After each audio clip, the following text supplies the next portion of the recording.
seek their first ever Copa America title. It all kicks off with the USA taking on Bolivia Sunday at 6 p.m. Eastern on Fox. I will be watching. Copa America is a great tournament. It's important for America. All the Greg Berhalter critics, very important, have to play well. Big draw with Brazil.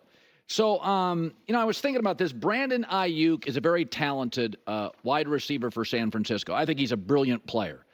But I don't feel like he's the soul of the team like I do more Jamar Chase in Cincinnati. I think it's a Joe Burrow, Jamar Chase team. Or Justin Jefferson in Minnesota. I think it's a Kevin O'Connell, Justin Jefferson team. Brandon Aiyuk's really, really talented. But the Niners drafted 2 wide receivers for a reason. The 4 or 5 elements, and he wants a contract now, and he's got a year left on his deal. The 4 or 5 elements of San Francisco's success. Number 1, Kyle Shanahan's offense. Number 2, Christian McCaffrey's legs. Number 3, Bosa's relentless pass rush. And number 4, Brock Purdy's efficiency. If I had to go to a number 5, it would be Trent Williams' protection, which when he plays, they win. When he doesn't, they win less frequently. Brandon Aiyuk playing is not tied to winning or losing. Debo's more versatile. George Kittle's more a part of sort of their cultural fit. Aiyuk is none of those. He's just really, really talented, and he wants a contract a year early. And he's been going on social. How important are you to the infrastructure of the company you work? It's not about just talent. You're not, if you go to the playoffs for Brandon Aiyuk, in 3 games, he had 1 touchdown. In 3 games, he had 149 yards. He's a piece, but he's not as versatile as Debo. He's not the tough cultural fit of Kittle. He's not the brain power of Kyle Shanahan building the architect of the offense, or McCaffrey's versatility or run game. He doesn't rush the passer or protect the quarterback. At some point, this idea that you have to pay every athlete early. Yes, I would rather get my quarterback paid, get a slightly team-friendly deal. That's kind of the feeling if you pay him a little early, like a Herbert or a Patrick Mahomes or a Josh Allen. Can we pay him maybe a year early and get a little bit of a break on the back end? Whether you do or not, I understand the theory of it.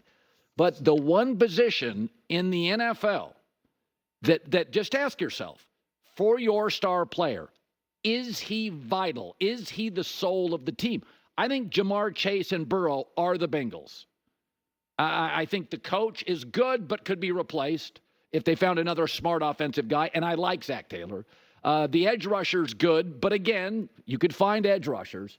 There are receivers that are, you go back to the Niners, it always felt like Montana and Rice to me.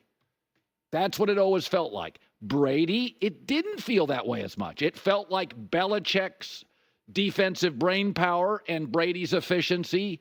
That's what it felt like. Now, there was Gronk and Edelman that were incredibly valuable pieces. But there was Welker before Edelman. And then Tom left and won with a Mike Evans, Chris Godwin. But Brandon Aiyuk, somebody needs to tell him, if you look at the cultural fit, the production in big games, the infrastructure, he's a really talented player. I wouldn't pay him a year early. I wouldn't. Here's the other thing. People were, the minute a team wins a championship, there is this sense of, like with the Boston Celtics this morning, like we did this last year with the Denver Nuggets. We said with the Denver Nuggets, and I thought they had a feeling of kind of the Tim Duncan Spurs, where they may not be a back-to-back champion, but you could see Denver in 5 years winning 2 or 3 titles. Good coach, great star, nice pieces, good culture.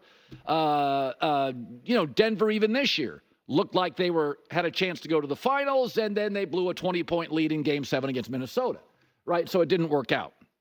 It is very hard. The NFL's never had a back-to-back-to-back champion, ever. And I grew up with the Steelers. It's hard to believe they didn't. They were that physically dominating. It's hard to believe the Patriots didn't. Best coach, best quarterback for a long period. Kansas City may this year, although I wouldn't bet on it. But in the NBA, we kind of look at if you can go back-to-back. We kind of suspect it's a smaller roster. If you got the guys, you can go back-to-back. I'll tell you a really important part of Boston becoming a potential dynasty. It's not Tatum or Brown. It's not Joe Mazzulla. It's Derek White. Porzingis, you can't trust his health. Drew Holiday and Horford just getting older. Tatum and Brown are going nowhere. But they didn't win before all these additional pieces. The hallmark of this team, the soul of it, is their depth. And now Tatum's going to get a max deal. So you're going to have Jaylen Brown and Tatum making over $300 million.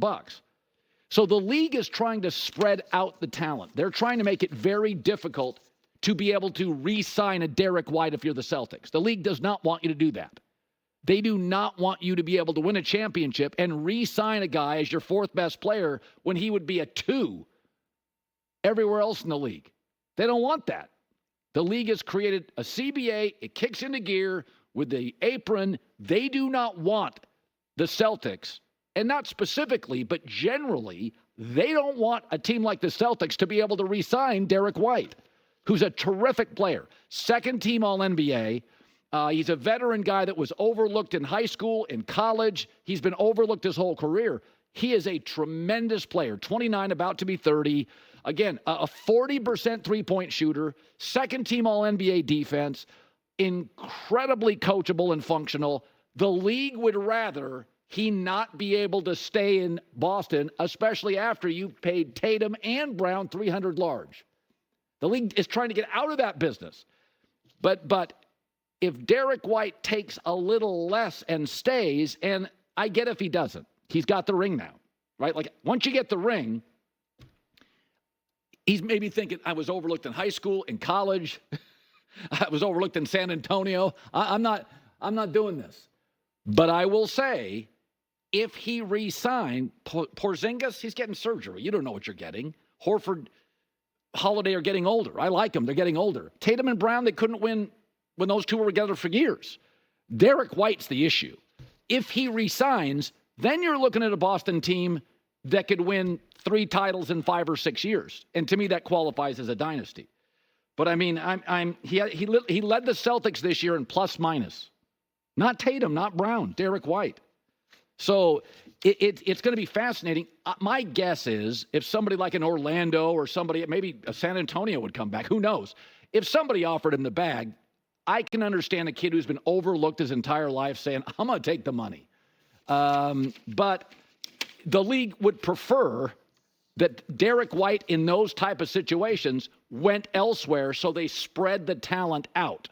And just remember, Bruce Brown was in Denver. You did not think he was an important cog, an important piece to Denver. And he was. Because you know what you're getting with Jokic. You know what you're getting with Porter and Gordon and Jamal Murray. It's those guys, Bruce Brown guys, that can pop for 20, take over a game for an 8-minute stretch like Derek White, and you just don't have the personnel to guard them. So those guys generally go get their money. I don't begrudge him at all for doing that. But he's a really fascinating piece if Brad Stevens can figure out a way to keep Derek White there. Then I would take Boston to probably beat Denver in the finals next year. I do think Denver gets back, and I think Boston's absolutely a level above the rest of the East, even teams I like the Knicks. So White's on the books for $20 million next year. Then he's a free agent. Colin, somebody's paying him more than $20 million. Like this idea that he could take a hometown disc. I don't see that. By the way, I looked up his salary history. He was on like a cheap deal with the Spurs, his rookie deal, and he's been paid the last 2 seasons. But it's not like he's made generational wealth yet. I know it sounds like a lot, but remember, taxes, agent, all that stuff. He's somebody's going to offer him big money to be like their number 3. Well, they should. First of all, he's a terrific player. Like, you could call him a glue guy, but he's beyond that. Yeah. Like, he's an all-NBA. He had some big shots, too, deep threes. He led the team in plus-minus. He's a 40% three-point shooter. We talked about this all year. If he's your 5, this team is several notches above the second-best team in the league. Derek White or Austin Reeves? Take your time. Wait, okay, never mind. I see the look on your face. Yeah. Nick Wright around the corner. Hour 2 at a Championship Tuesday.